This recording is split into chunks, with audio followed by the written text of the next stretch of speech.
Welcome to a more just and merciful world. I'm Kathy Humphrey, president of Carlow University. On this podcast, we talk to leaders, teachers, artists, historians, and scientists from around the globe to explore how to bring more justice and mercy to our own world. Today, I am honored to have with us Kent and Erica Chevalier. And I'm so excited to have both of you with me because your story is, I believe, pretty incredible and a wonderful story that I believe will inspire many because of the experiences that you have. And both of you have had a very interesting trajectory together, which is not always common for a married couple to have such a similar work experience as the two of you have had. So I want to jump right in and have you talk a little bit about the work. You are chaplains for the Steelers, and you work directly with the team, and you work with the wives. Is that right, Erica? So this must be a pretty exciting job. Do you travel with them? Yes, I have the privilege of being able to travel with them. So wherever they are, I basically go when it's during the season. And as soon as training camp hits, I'm up at St. Vincent College with them. And while I'm doing that, Erica's meeting all of the ladies who are coming with the guys. Wonderful. So yeah, we're with them, especially when the season starts, really in the trenches with them. Yeah, so it must be really fun when they win and a bummer when they lose, is it? Well, absolutely. All of these. Because it's got to be your boss, because you're the chaplain. You were supposed to pray about it. That's right. I prayed the wrong way or something. God didn't answer the way that I wanted. Which is a great lesson in life, isn't it? We don't always get everything that we want. So I want to talk with both of you today. I don't really believe that. Let me just put that out there because, I want to get that on the here. Yeah, that's right. I want to talk to you. This is, as you heard me say at the start, Carlow is an institution that is committed to creating more justice, more mercy in the world. And there's so many parallels with what you do. And Erica, you work directly with one of our faculty members around human trafficking, and both of you have worked with young people. You started your career working to improve the lives of young people, and I'm really excited about that because that's the work that we do here, not of just young people, but of people in general. And so I want you just to begin by telling us a little bit about how did you make the decision to do this work, and how are you two bringing more justice and mercy to the world? Yeah. Well, first of all, thank you for having us on. This is a real privilege to be with you, so we appreciate that. So when we were talking about this, we've got a lot of these marker moments where you step out in faith and you're trusting the Lord that he's guiding you and your work and what you're about. So that starts for us when we met together at Geneva College. And then very quickly, when we got married after school, we jumped into student ministry together. And 10 years of student ministry and then 12 years of ministry in the local church context as pastor. And so we have these moments along the way where God has challenged us to step into things that are pretty messy, things that would be stretch opportunities, that would stretch our faith in certain ways. And so, one for Erica is when she met Dr. Mary Burke and established something in our local church context that then spread out called the Justice Team. So she can talk about that. But then, yes, this role that we jumped into with Athletes in Action to serve the Pittsburgh Steelers as their chaplain. So I'm the chaplain to all the guys. She's the chaplain to all the ladies. And that required quite a faith jump for us from the local church context to then being chaplains in the business of the NFL. So, yeah, there's a lot of risks that we have taken in our almost 26 years of marriage together where we're just trusting the Lord and holding on for the ride. So. Yeah. So interesting you say messy. So we often define mercy is being willing to walk in the chaos of others. Pretty messy. Yeah. Right? I'm very interested to hear a lot more about what do you do when you get in that mess. That's right. Yeah. I mean, you can talk about it, what God did in your life in embracing that messiness. Yeah, I mean, it was probably 2008 back in the day when I experienced a documentary about human trafficking. And I remember walking out of that film having no pretext to what I was about to see, but walking out of that film and literally verbally saying the words, if this is true, if this is really happening, somebody has got to do something about this, right? I didn't mean me, by the way. I just meant somebody needs to do something about this. And remembering back to my high school years where I remember having just a pull because it had been modeled in my life for serving people and coming alongside people wanting to ease injustices that were happening. But I had a way in my teens and 20s that I thought that would look like, right? Which some of us sometimes do. We kind of picture like, this might be the way that I do it. And when I always say God allowed my heart to be wrecked over this issue of human trafficking, but it wasn't what I would have chosen to step into. I mean, it's monstrous and pure evil. And yet, as I stepped into that chaos, as I stepped into that messiness, not knowing, not feeling equipped, not feeling like I remember having conversations with Kent, like if this is what I sense God is saying as a part of what I'm supposed to step into, like I'm not equipped. I'm not a licensed counselor. I don't work in law enforcement. Like I'm an accountant by trade. What am I supposed to do here? And yet in stepping in and taking that bold step of faith, trembling as I stepped into, I'm going to do a little research here. I'm going to see you locally. Is this really happening? That's good. Erica is the researcher of all researchers. She read every book on the top. And she like researched on the internet, where is this happening? And that's what led you to Dr. Mary. Because at that point, everyone was saying that I was talking to is this isn't happening here in Pittsburgh area. This isn't happening. But then I met Dr. Mary Burke, who is an amazing woman. Yes. Really spearheading at that point the Project End Human Trafficking. Yeah. I watched her from afar initially and then got to up close witness the things that she was doing.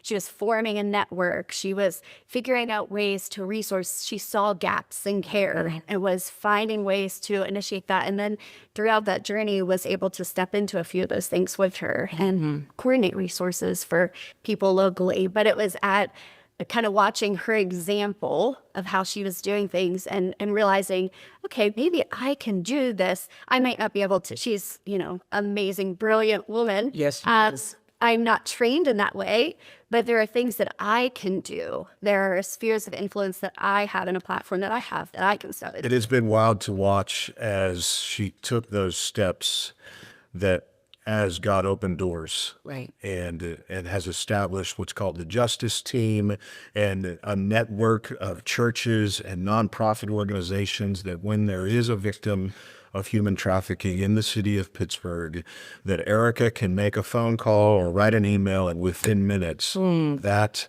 answer, those Really mobilize hundreds of people who also want to make a difference and don't know how. Right? Yes. So in the messiness of not understanding how can I contribute, we are able to mobilize them in ways where people can shop off of an Amazon list. They can. And even though we've jumped now so I was a local pastor, Northway Christian Community, and that's where you saw that documentary. Even though we've jumped now from staff, being on staff with Northway, the justice team still goes on at Northway. Erica still oversees, but there are people who are leading that effort, and Erica is almost more of an advisor now that we're in this role with Athletes in Action. So That's just amazing. I mean, you're at the epitome of what I hoped for every student here, and that is that you realize you've been given a much, and to whom much is given, much is required, and you are committed to making a difference, even though you didn't really know specifically how. What you did know was how to learn. And that is an enormous gift that we take for granted that you initially said, I'm not equipped, but the equipping is not always just natural. Right. We have to, I believe that God provides us the resources to become equipped. And that equipment has caused you to make a difference in so many people's lives, if nothing else, but to make them aware that this is real. Right. And so I just want to just thank you for doing the work that you all are doing on that front, because it is real, and it's just like Pittsburgh is like everywhere else. We don't get jumped over with some of these situations and circumstances. Let me go in another direction for just a minute. One of the things that I have down here, that it says your ministry is about embracing the fear of the unknown, so that people can jump into their God-given purpose. And Erica, I think that's what you've done. You jumped into your own God-given purpose. Purpose is, I think, really, really important, especially not just for students who are in higher education, but for people in general. It is why I believe so many people don't have joy, is because they don't have purpose. Talk to me a little bit about what you do to help them embrace the fear. Clearly, Erica, you had to embrace the fear, right? But what do you do to help people embrace the fear of trying to deal with the unknown? I always say, here, Carlo, I want students to know who they are and what they're supposed to do with whom they are, right?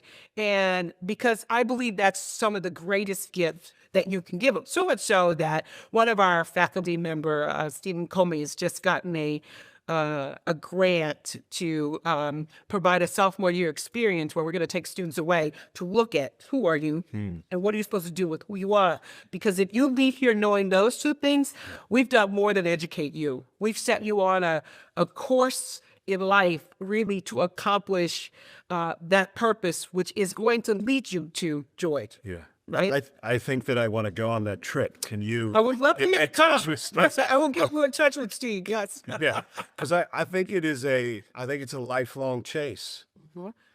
God continues to show us just enough light for us to take the next right step, and it's a constant surrender for who it is that He says we are, and I know that in Christ who I am. As I abide in Christ and I get close to Him, He defines who I am. And then He gives me certain assignments. And so this idea of doing it afraid, jumping into your God-given purpose, there are times where I believe that God will mess you up on the inside until you step into that new thing that He's calling you to do. And so this has been a series of steps, of jumps for us as early in our ministry, we jumped out to plant a church. It failed wonderfully. We learned so much, but I think that the point was, will you obey and will you do what I'm telling you to do? Because success is not a paycheck. It's not a certain position. Success is, am I going to do what God tells me to do? When I do that, those stretch opportunities, because I don't know what's coming. I don't know what I'm getting myself into. So this jump into the NFL, to serve the NFL with Athletes in Action, this was a huge jump for us. We did not know what we were getting into, but it was definitely clear that God was telling us. See, I don't believe that God asks. God tells, and therefore we have to obey. So when we jumped like this, there was fear all over it. How are we going to provide for our family as missionaries? What does that look like? Because we have to raise 100% of what it is that our salaries, benefits, our ministry budget. How are we going to do this? We have 3 daughters together, staring college in the face and weddings. Like at the time of this recording, 3 weeks from now, our first daughter's getting married. And wow. We have 3 of them. So got 3 of those weddings going, God, I don't know if this is wise. Like, are you for real here? And so I was afraid to jump into that. Yeah. But when we knew that we would be disobedient if we did not do this, that's where it clicked for us. And we realized, okay, we're going to do this afraid. Yeah. And together. Yeah. That unity has to be possible. Because otherwise, if it's just one person going into the Tight. yeah. So both of you have used this phrase, kind of messed me up, right? And we live in a world where people don't want to be messed up, right?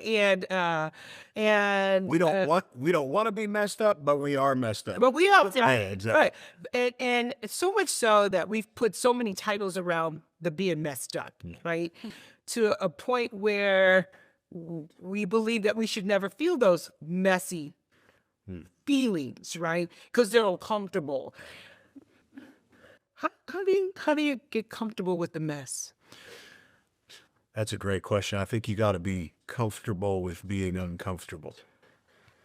I mean, that's what faith is, right? Right. It's the evidence of the things that we cannot yet see. And we're going to trust God that he's got the best for us. And his definition of best is way better than what we can come up with. So it's a faith walk. Absolutely. And the faith walk is what allows you the peace to continue to keep walking in the midst of the mess. That's right. Because we see like the things that God has already done. We see the people that we got to intersect our worlds with that we would not have, Yes. would not have stepped out. We've learned so many things from people along the way in leadership, people we've gotten to walk alongside that maybe were in really messy situations, Right. but impacted our own personal hearts and lives, right? Right. 'Cause we're like, wow, I never saw this side of the world. I never saw this. And I think that God will mess you up on the inside. He will not provide that peace until you step into what it is that he's telling you to do. And when you begin to have that kind of courage to step into the mess, meaning I see a need, I'm going to meet that need, but I don't know if I have enough faith that this is going to be, is this the right choice? Is this the right thing? But when we step into that, I believe that courage is on the other side of that obedience to what he's telling us to do. And he will help us. He will provide for us along the way. We've seen that in our lives, the right resources, the right people, the right connections. And exactly. That God, this moment of trying to step into this calling. Yeah. And I'm going, God, I don't know how I'm going to provide for our family. It was this moment where I realized that, wait a second, God's the provider for my family. That job is already taken. I just got to take that step of obedience. Oh, that's good. And God will, be with us in this entire adventure. Right. I don't want people to walk away from here, especially because a lot of young people listen to this podcast. I don't want people to walk away believing that you can just, you kind of sit back and let God do it. Because that's not how it works, right. Right? One of the scripture I quote to my children when they were growing up: "You don't work, you don't eat." Right? That's just how it works, right? That's right. That, of course, then I was talking about their rooms, but at this point in juncture, on a bigger scale, really and truthfully, the walking is the working. And so you have to start working towards that faith. And I think that's what you're talking about, is you're saying that you have to start moving in that direction and be willing for the course correction, and knowing the course correction oftentimes comes. Let me move to another topic. Sure. Yeah. So I heard you say, Erica, that, we've got to be on one accord on this risk taking. And so you guys have been married for 26 years, which I think is phenomenal, wonderful, great. But you've been through a lot. I know, as a person who's been married for almost 40 years this year, that means you've done a lot of work. What I loved reading in your bio, though, is that you said that your marriage is an instrument, I'm paraphrasing you, for the work that you're doing to meet your calling. So it's not just about being married to each other. You're married to each other for a greater purpose. Will you talk about that for a minute? Get it? Like, where, I mean, so where to start? all right, so Like, this woman is amazing, right? And so you look at me and you feel really bad for her because look at this. But we see marriage as team. Everything about us is team. And so you have led because it's a partnership, and there are things that you're gifted at that I'm just not gifted at. So you take the lead in that moment. There's things that I'm gifted at that, okay, you will then support. But yeah, everything about us is team. So go ahead. And that, well, let me come in here for just a second, give you some more time to think, Erica. I do think that's huge. That in a day where people are not considering marriage, right, as a real option, the benefit that you just talked about, that there's more power in two, right? The benefit of the coming together brings two talents yes.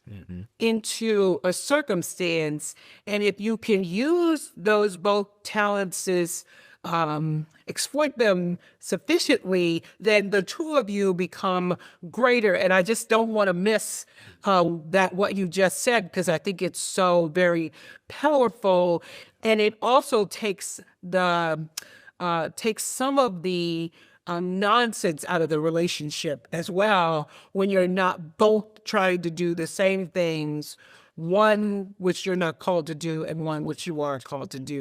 I think it's learning. So this relationship is constantly growing, ebbing and flowing. There were seasons of our life where Kent was on purpose for a certain thing, and I was home with the kids, and that was my purpose, and that was fulfilling, and then there were seasons as our girls started getting older, that I'm stepping out, and now we get this amazing benefit of being able to do things together around purpose together. But I think it's this ongoing learning, growing. I have to have ears to hear what he has to say. I have to be able to quiet my own thoughts and opinions and actually not just listen, but actually hear him, because a lot of times, the majority of times, he's actually right.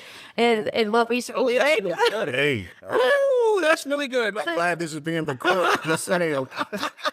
I'm gonna play back to this in the future. That's right. But in all truth and honesty, like being able to learn, it is a partnership, but it's a team, and how much greater two people on purpose together in unity. Because when things go well, we're celebrating together and we're like, this was it, this was awesome, look. And yet times when things don't go well, because that's part of life too, right? Things fall apart, things crumble, and we have each other to say, okay, we thought this is what we were supposed to do. We're step into a messy situation, and this unraveled in a way we didn't have, but we have each other to process through that. Okay, what did we learn? What can we do different next time? So the power of the two, as you're referencing as well, is so much greater than the power of the one. I will often joke around as I talk about marriage and I do public speaking and things. I will say that Erica, for me, that the Holy Spirit sounds a lot like Erica. Because she is so in tune with who God is and his ways, his character, his mission, that I'm a big visionary guy. I like to dream and all this, but she will sometimes come in and say, okay, hold up. I see that direction that God can be taking us, but there's timing here. And so she might be the, governor of time, and she speaks that wisdom into that type of decision. It is just a not yet. Yeah, not yet type of thing. And we just want to be, in our current role, to come alongside the incredible men and women of the Steelers. We just want to be an example of what, and we have a good marriage, strong marriage, 26 years. And I say that in all humility, because God being central to our marriage, we just want to be a good example of what marriage can look like in our culture today, as you fight for each other and then you fight together with whatever assignment God has given to you. And so we just want to do that, especially for the young men and women that we have the privilege to serve. And when you struggled because you don't get to be married 26 years without some kind of struggle. How did you, we oftentimes think about this as just kind of a more merciful world. But I think relationships are the place where mercy is really needed. How did you get past the difficulty of the formulation of the relationship? How did you get past the hard stuff that happens in every relationship if it's going to sustain? Well, I think you have to, in order to have any sort of public influence, right? If your personal life is in shambles, it is really hard to have any sort of influence out in the community. And so that was something we fought for. It's something that we continue to. I'm missing my train of thought here. I hadn't thought. No, it's good. I think for us, what helped us get on the other side of it, to recognize that marriage is really hard. It's the hardest thing that you'll ever do. Right. And to have godly mentors that were about 10 years ahead of us. We've always had that, whether that be in Pittsburgh here at our church, maybe the elders of our church, or it's been outside, Dave and Cheryl, who are in Nashville, our mentors there. They've spoken, and we've given permission for them to speak into our marriage. So if you see us off, if you see us being fake, then call us out. That's good. Right, and give them permission. That's really good. And then I also think another big thing is to be incredibly quick. Like, I need time how I process when we get into a fight. And so just last week, right, when we get into a fight like this, okay, I got to recognize, I got to be quick to apologize, quick to forgive, quick to, but I know I also need time to process what it is that I just did or what I said. So I don't know if that makes sense, but quick to forgive. I think that is really an important recipe for a good marriage, is that you've got to forgive and got to realize that, hey, this person has my best interest at heart because this is my life's partner. I'm going to step it back to fear again. Yes. Because in order to create a more just and merciful world, you got to be able to manage fear. Joyce Myers, someone who I enjoy listening to, says that fear is false evidence appearing to be real. Yeah. And I'm going to talk about that from the standpoint of there's a lot of stuff going on in the world right now. And there's a lot of fear in our world right now. Can you talk a little bit about what do you say to those people who are trying to manage the fear of what's happening in our whole world, right? Because our lives have been kind of turned upside down a bit, right? What's your thoughts? Yeah. Our money's not as good as it was. It's, even for me to look at my 401 and think, oh my Lord, what is happening here, right? I do think, what you said before, I was thinking about that song, Jehovah Jireh, right? To remember what your provider is. How do you really every day manage the fear that's stopping you from really making the difference that you can make if you can get over the fear? Well, because the fear can take you out and paralyze you and really keep you from moving forward. I mean, just a very simple, practical way for me is actually going back to what are the ways in which I've seen in my life God provide. When we start to think about the things in our lives that we have so much to be thankful about, it starts to shift that.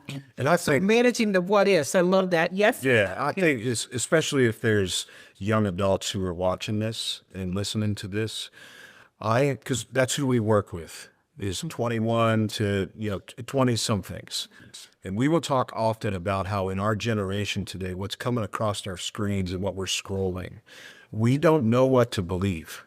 We don't know what's real. AI generated, people's mouths are moving, but it's not actually their words. It's their voice, but it's not their words. Yes. So the thing that I've been saying to this generation, which is our daughters, by the way, is please don't take anybody's word for it. You have to take God's word for it. And this is the importance of, as we are people of faith, that we dig our noses, our hearts, our eyes into the scriptures themselves and take Jesus' words for it. Take God's word for it, because that's where the truth is. And as our barometer, as this is what I'm looking to, whatever's on my screen that might be causing me anxiety or depression, I come back to the source of truth. And I look at him and I say, okay, you're bigger than whatever's causing me anxiousness.